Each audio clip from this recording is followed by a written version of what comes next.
Hi guys, as I told you in the last video, in this video, let's try to make this one. So we have to draw many circles randomly, and the circle has to grow. Okay, first of all, let's try to make this one first. So in this video, at first, we'll make just one circle, one growing circle, and then we'll change that source code into the next final mission. So let's begin. So we have to declare some variables for first. So we have to keep the center position of the circle, and we have to keep the diameter of the circle too. Okay, that and float center x and center y too. So diameter variable is for diameter. Center x and center y for the center of the circle. So diameter should let's initialize the into 10, and center x should be width divided by 2, and center y should be divided by 2.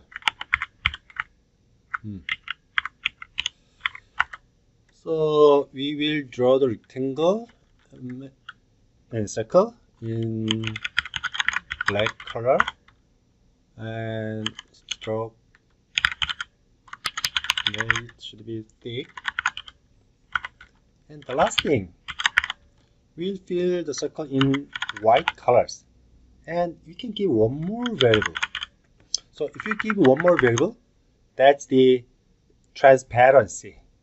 So we'll see the effect. And let's go to the draw function. I'm gonna scroll a little more for you guys. And after clearing the background, we have to draw ellipse, right? And where center x, center y, and diameter should be the size of the rectangle. And after drawing one ellipse, you have to make it bigger. So we'll change the diameter plus equal 10 pixel size. So here plus a sign symbol is same to diameter equal diameter plus 10. Yeah, so this is same to this one, but this one is shorter, so plus a type operator. That's the new one too. And if you keep going, making bigger, let's the effect first. Control R to run it. The ellipse will be getting bigger and bigger. You have to fix some of that. So after making it bigger, you have to check the diameter should be less than width or height. So you can write this. If diameter is larger than width, you can make it into 10. Okay? So let's run it. Is this what's wrong? I think so. But we have another option. Let's make it comment. So if you make it, and you can click the edit, and can you find the comment / uncomment? So that's the way how to make it comment. Or if you delete the comment, you can choose once again and click the comment uncomment. So you need to remember the hotkey. So control plus slash. So after clicking the region, control slash will make it back or make a comment. But we have another options to make the same. So diameter should be divided by assignment, modulo assignment.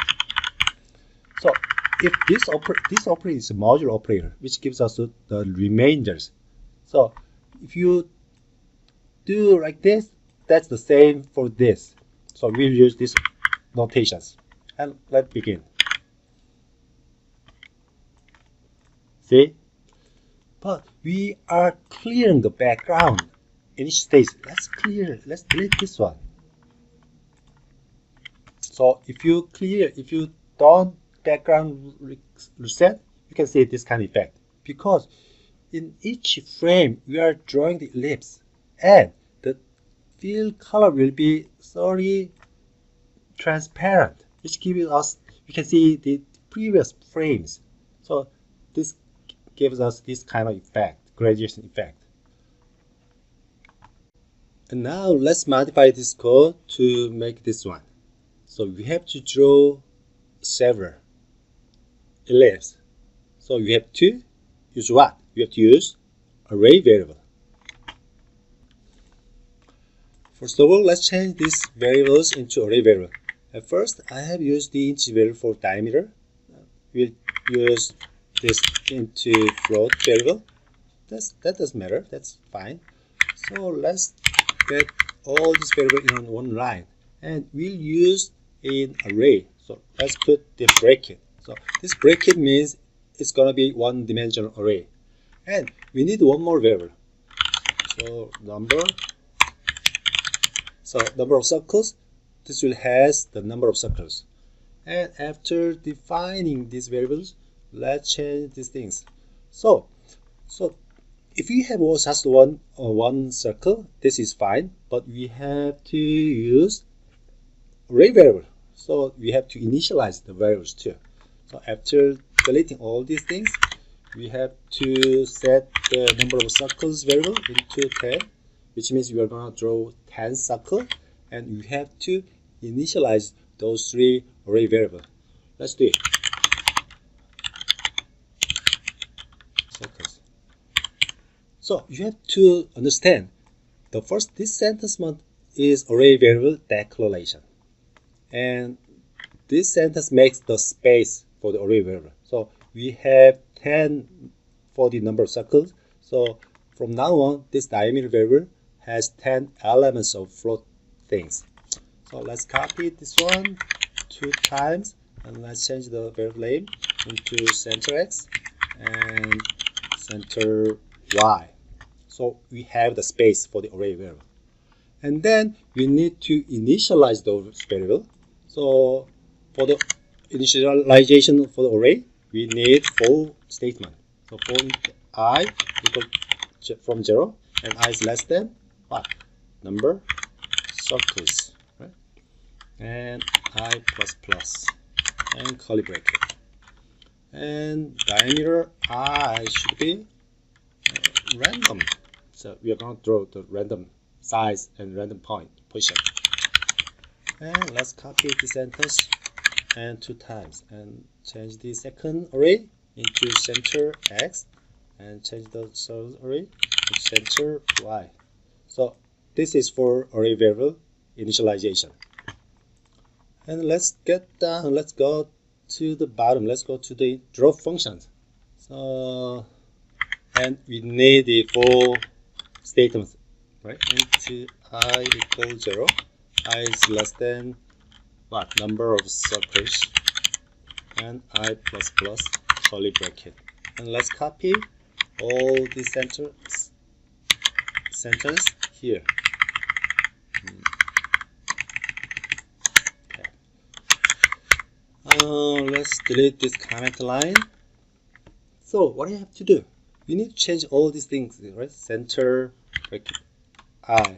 So copy this thing into this one, and this one too. And you need to add on the bracket symbol for this. I think that's it.